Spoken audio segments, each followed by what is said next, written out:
लोगोफोर बे भिडियोआव जे जोङो ISL हिरो इन्डियान सुपार लिग होननानै जेखौ बुंदों 2018 आरो 19 बिनि सोमोन्दै आं डिटेल्सै बाहाय फोरमायनो होनो आखायाव लादों जायखौ इन्टारभिउआव सोंनो हागौ। लोगोफोर जों बयबो इन्टारभिउ होयो साख्रि नागिरो बा एन्ट्रेन्स आनजाद होयो एबा मा होनो कम्पिटिटिभ एग्जाम लिरो जे लिरनायाव जोङो कारेन्ट एफेयार हिसाबै जों जेखौ जों मोनबोदों सिलेबासाव होदों बिनि सायाव नैबे हिरो इन्डियान सुपार लिगनिफ्राय जोङो मोनसे नङा मोनसे बाहाय कुइसन मोनबोबाय थादों जे सिगां सानदि जाखिनि इयारनि हिरो इन्डियान सुपार लिगआ जागोन बिनि सायाव सोंफैनाय जागोन अब्ला नैबे दा 2019 मायथाइयाव जेसेबांनाखि इन्टारभिउ दङ जेसेबांनाखि एन्ट्रेन्स दङ जेसेबांनाखि कम्पिटिटिभ एग्जामफोर दङ बेवहाय नैबे हिरो इन्डियान सुपार लिगनिफ्राय मोनसे नङा मोनसे कमन गोग्लैगोन बेयो 100%। बेनिखायनो नोंथांमोनहा भिडियोखौ जोबजासिम नायलां बाहाय मोनगोन हागोन सोर सोर उइनार जादों सोर मा मोननो हादों सोर मा होदों एवार्ड मोननो हाखो बेनि सोमोन्दै बाहाय फुल डिटेल्सै बाहाय फोरमायनो आखायाव लानाय जादों। बेनिखायनो नोंथांमोना भिडियोखौ जोबजासे नायलां आरो भिडियोखौ दानो लाइक खालामनानै हो जाहाथे नोंथांनि बे भिडियोआ नोंथांनि इउटिउबनि लाइब्रेरियाव एड जानानै थायो आरो नोंथांमोना बेखौ गोसोब्लानो नायफिनबाय थानो हानाय जायो। नङाब्ला दिनै नायबाय दिनै बावलांगोन गाबोन गुबुनखौ नायगोन गाबोनखौ गोदान फैगोन आरो बेखौ जों नागिरफिननांगौआ गोब्राब जागोन। बेनिखायनो लाइक हाजासे लाइक खालामनानै दोन जेसेबां नायो लाइक खालामनानै दोन जाहाथे लाइब्रेरियाव एड जानानै थायो आरो बयबो नोंथांमोना गोसोबानो नायफिनबाय थानो हानाय जायो। अब्ला लोगोफोर बेनिखायनो नोंथांमोना बेबायदि आरोबाव मोनबावबाय थानो थाखाय आंखौ थुलुंगा होनो थाखाय चेनेलाव नोंथाङा गोदानबा साबस्क्राइब खालामनानै ला बेखिनि खावलायनाय। लोगोफोर जागायदिनि अब्ला जों गोबाव खालामाजासे जे हिरो इन्डियान सुपार लिग जों बयबो टिभियाव नायबाय मेट्स जायफोर फुटबल नायनो मोजां मोनदों बिथांमोना जोबजासिम नायदों आं बेखौ मिथिगौ।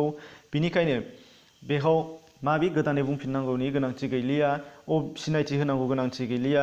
दा जाय खोथाया जाहैबाय हिरो इन्डियान सुपार लिग 2018 आरो 19 मायथाइनि जानाखि खेब बेयो जाहैबाय 5थि खेब ISL मेट्स एबा हिरो इन्डियान सुपार लिग जानाया बेयो बाराव देग्लायसिम खेबबा जाबाय। बेयो 5थि खेब फार्स्टआव जादोंमोन 2013 मायथाइयाव जों बेखौ बावनो नांला 2013 मायथाइयाव जोंनो जादों बेखौ जों बावनो नाङा फारसेथिं दा जोंनिया जादोंमोन 5थि ISL मेट्स एबा 5th ISL मेट्स बेखौ सोंनो हागौ 2018 आरो 19 मायथाइनि ISL मेट्सआ बेसेबां खेब जानाय एबा दहायनिबाबो मोनसे गोनां गोसोआव लानांगौआ बेबो मोनसे जे फार्स्ट ISL मेट्सआ बबे इयाराव जादोंमोन माबे मायथाइयाव जादोंमोन बेबो सोंनो हागौ अब्ला 2013 मायथाइयाव बेखौबो गोसोआव लाफा बे मोनसे कुइसन जानो हागौ। बिनिफ्राय हिरो इन्डियान सुपार लिग 2018 एन्ड 19 बे मेट्सआ माब्लानिफ्राय माब्लासिम जाया बेखौबो जोङो गोसोआव लानांगोन। बे जाहैबाय 2018 मायथाइनि 29 सेप्तेम्बरनिफ्राय जागायनानै 2019 एबा 2019 नि 17 मार्चआव फाइनाल जाहैदों बाहाय जोबहैदों। खेबसे बुंफिनबावदों 2018 29 सेप्तेम्बरनिफ्राय जागायजेननानै 2019 नि 17 मार्चसिम बाहाय जोबफैदों। अब्ला लोगोफोर बेखौबो नोंथांमोना जों गोसोआव लानो हागोन बेबो मोनसे जोबोर मोजां सोंथि जानो हागौ होनदों। दानिया बेयाव नोंथांमोनहा मा मेट्सफोरा बाहागो लादोंमोन एबा मोनबेसे टिमफोरा बाहागो लादोंमोन मोनबेसे टिमा बाहागो लादोंमोन बेखौ मा टिमा बाहागो लादोंमोन बेखौबो सोंनो हानाय जागोन। अब्ला नोंथांमोना बाहाय मोननो हागोन गासै 9था टिम्सफोरा बाहाय 9था टिम्सफोरा बाहाय मा टिम्सफोरा बाहाय बाहागो लादों बेखौ जोङो दा बाहाय फारि नायलांबा नोंथांमोनहा नुनो मोनगोन आरो काउन्ट खालामबा नोंथांमोनहा नुनो मोनगोन। दा बाहाय दङ फार्स्टआव ATK टिम बेंगालुरु FC बेनिफ्राय दङ चेन्नाइयान FC बेनिफ्राय दङ Delhi Dynamos FC Goa FC Pune city बेनिफ्राय Jamshedpur FC Kerala Blasters Mumbai city FC बेनिफ्राय नर्थ इस्ट इउनाइटेड FC बेफोर गासै 1 2 3 4 5 6 7 8 9 आरो 10 10 टिम्सफोरा बाहाय बाहागो लादोंमोन। अब्ला बेबो मोनसे सोंथि जानो हागौ जे 2018 आरो 19 मायथाइनि ISL मेट्सआव बेसेबां टिमा बाहागो लादोंमोन ओंखायनो बेखौबो गोसो होनांगोन। दानिया बेनिफ्राय दङ बे मेट्सआव हिरो इन्डियान सुपार लिग 2018 एन्ड 19 नि थाखाय गल्डेन बुट एबा सनानि बुट बान्थाखौ सोर मोनदों होनदों बे मोनखौ सोंनो हानांगौ। सोर बेयाव गल्डेन बुटखौ मोनदों फारान करमिनासआ बाहाय मोननो हादों। बिथाङा गासै टटेल बे मेट्सआव 16 गल्स सोदों होनदों 16 गल्स बेखौबो सोंनो हागौ बेसेबां सोदोंमोन।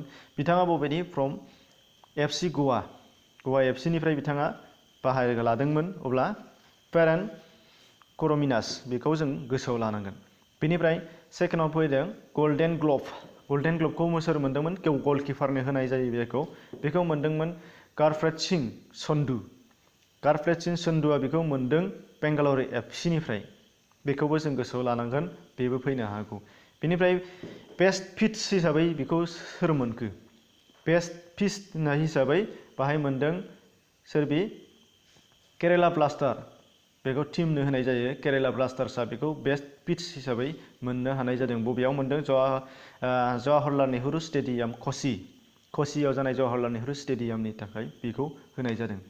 बेनिफ्राय जोङो सोंबावनो हागौ वाइनिं फास्ट एवार्ड। वाइनिं फास्ट एवार्डखौ सोरनो होनाय जादों? वाइनिं फास्ट एवार्डखौ मा होनो 2018 एन्ड 19 हिर' इन्डियान सुपार लिगआव वाइनिं फास्ट एवार्डखौ सोर मोना? बेबो फैनो हागौ। अब्ला बेयाव जागोन आर्नल्ड एसिक' बिथाङा मोन्दों। बबेनिफ्राय? मुम्बाइ सिटी एफसिनिफ्राय बिथाङा बाहागो लादोंमोन। बिथाङा मोननो हानाय जादों। बेनिफ्राय आरो सोंनो हाबावगौ जोंनाव इमार्जिं प्लेयार्सफोरा सोरमोन? बे ISL मेट्सआव 18 आरो 19नियाव इमार्जिं प्लेयारा सोर? बेयाव मोन्दों साहेल आब्दुल सामेद बिथाङा इमार्जिं प्लेयार हिसाबै मोन्दों। बेनिफ्राय केरेला ब्लास्टारनिफ्राय मोननाय जादों। होमबा बेबो मोनसे सोंथि जाबाय, बेखौबो गोसोआव लानांगोन। आरोबाव सोंथि जानो हाबावगोन नों हिर' अफ दा लिग बेखौ सोर मोनखो? हिर' अफ दा लिगआ जाहैबाय सोर मोनो? गल्डेन बुट मोनग्रा जाय बिथाङानो जानो हागौ। जेरै फेरेन कर'मिनास बिथाङा मोन्दों FC गुवाहाटीनिफ्राय। आरो बिथाङा मा मोनबावदों? मोनसे सोंथि डाबल बेहाय उइनार जादों सोरो? फेरेन कर'मिनासआ बाहाय डाबल उइनार जादों। बे जाहैबाय माबि? Best player of the year. बेबो बै बान्थाखौबो बिथाङा मोन्दों। Best player of the year बेखौबो मोननो हानाय जादों। बेनिखायनो बे जोबोद कमन सोंथि जागोन, बेखौ जों बयबो खेल लानांगोन। बेनिफ्राय देरहानाय टीमखौ जों दहाय फोरमायबायमोन माबि?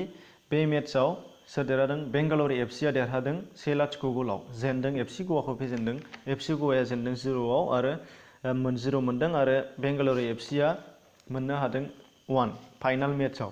ओंखायनो दानिया डिटेल हिसाबै सोंनो हागौ नोंथांमोननियाव। जोंनियाव कम्पिटिटिभ एग्जामनि थाखाय बे मोनसे जोबोद इम्परटेन्ट कुइसन। बे जाहैबाय माबि?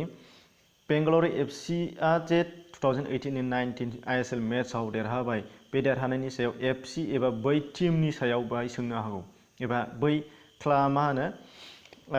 मेट्सनि सायाव सोमोन्दै गोबाङै गासिबो डिटेलाव फिसा हाबनानै थायो, बेफोरखौ सोंनो हागौ। जेरै जाय मा होनदों बिनि डिटेल्सखौ सोरखौ सोंनो हागौ? बेंगालुरु एफसिआ जे उइनार जाबाय बिनि हेड कचआ सोर? कचार सोर बेखौ सोंनो हागौ। अब्ला बियो माबि? चार्ल्स क'ड्रेट बिथाङा हेड कचमोन। बेनिफ्राय सोंनो हागौ गलकिपार्सफोरा सोरमोन? गलकिपार्सफोरा सोर? आदित्य पात्र, बेनिफ्राय गारप्रीत सिंह संधू, ओमफ्राय सोराम फेराय।